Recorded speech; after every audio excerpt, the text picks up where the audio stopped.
Beijing is taking new steps to put Hong Kong under its control.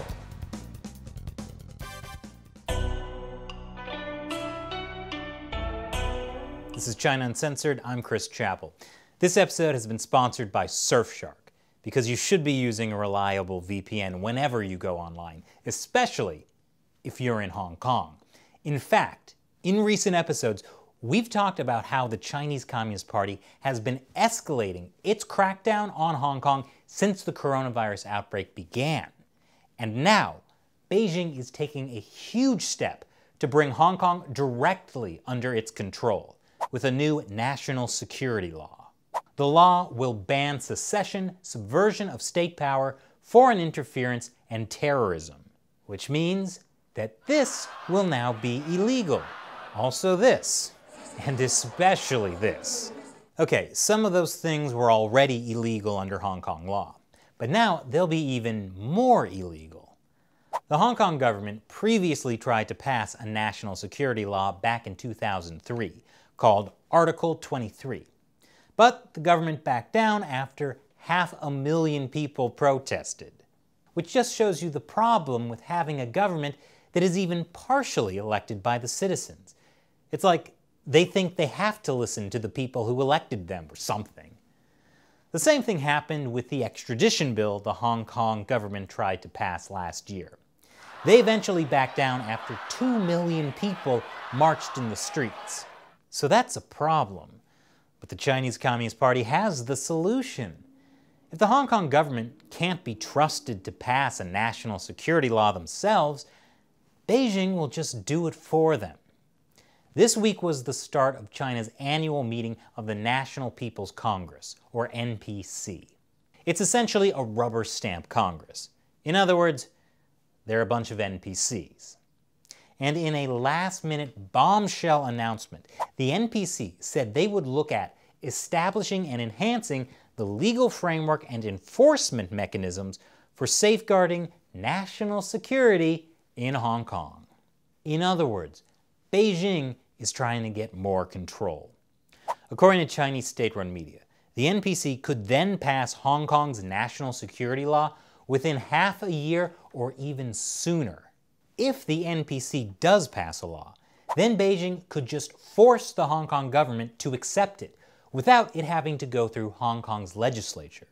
Not that things are going very well in Hong Kong's legislature right now. Earlier this week, pro-democracy lawmakers were physically hauled out of LegCo for the second time this month. The pro-Beijing lawmakers were trying to push through a national anthem law that would make it illegal to disrespect the Chinese Communist national anthem. Violators would face big fines or 3 years in jail.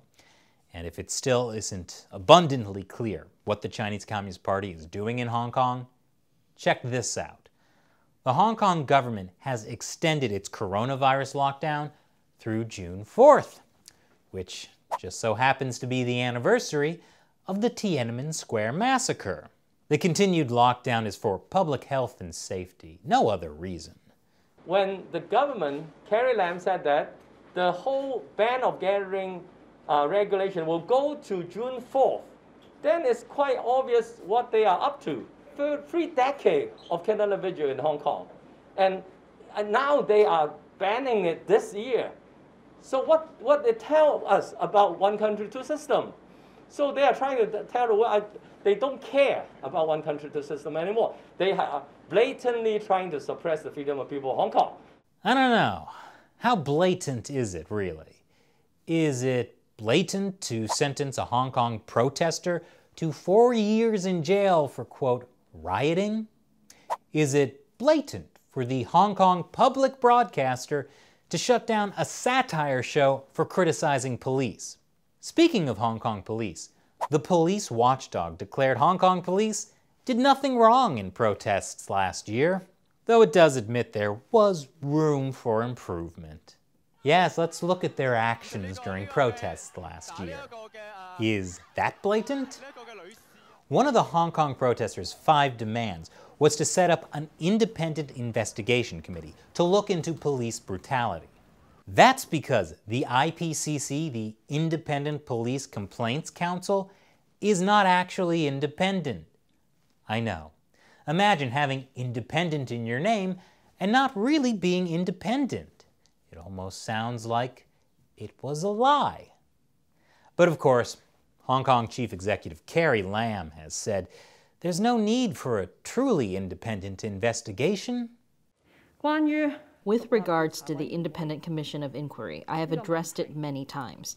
The position of the government has never changed. Our position is simply that we do not agree there is a need to set up a separate independent inquiry to investigate the police.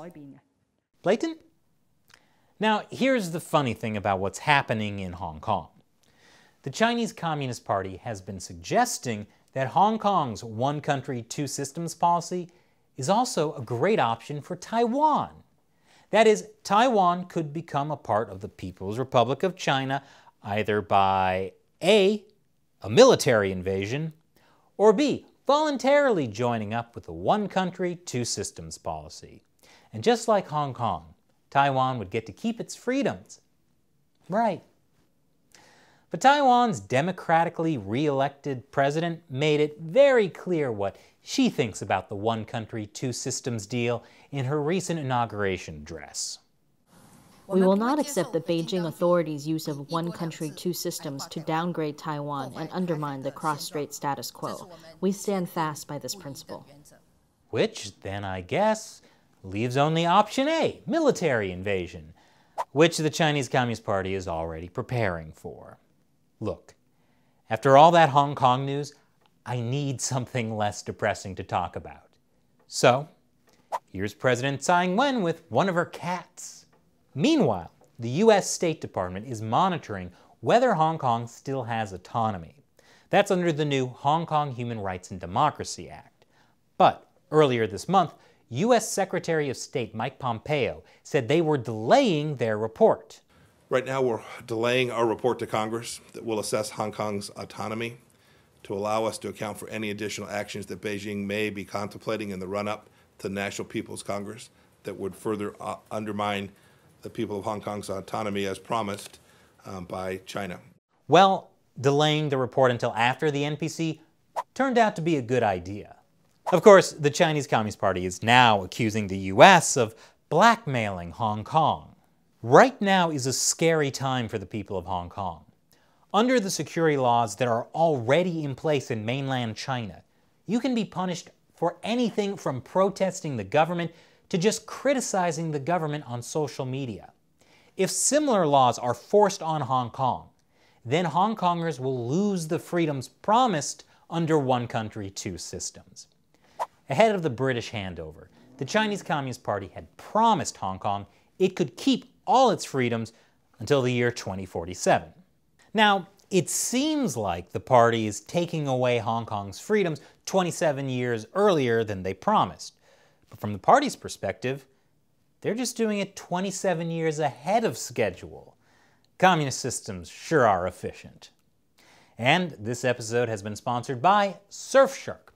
Surfshark is a VPN that protects your identity when you go online. That's important, since the government and your internet service provider may be tracking everything you do on the internet, especially now in Hong Kong, which is looking more and more like mainland China every day.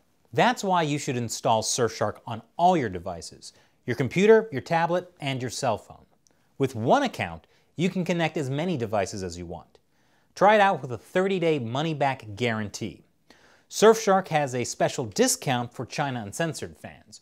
Go to surfshark.com/uncensored and use the code UNCENSORED to get 85% off a 2-year plan and 3 extra months for free. Click the link below. Once again, I'm Chris Chappell. See you next time.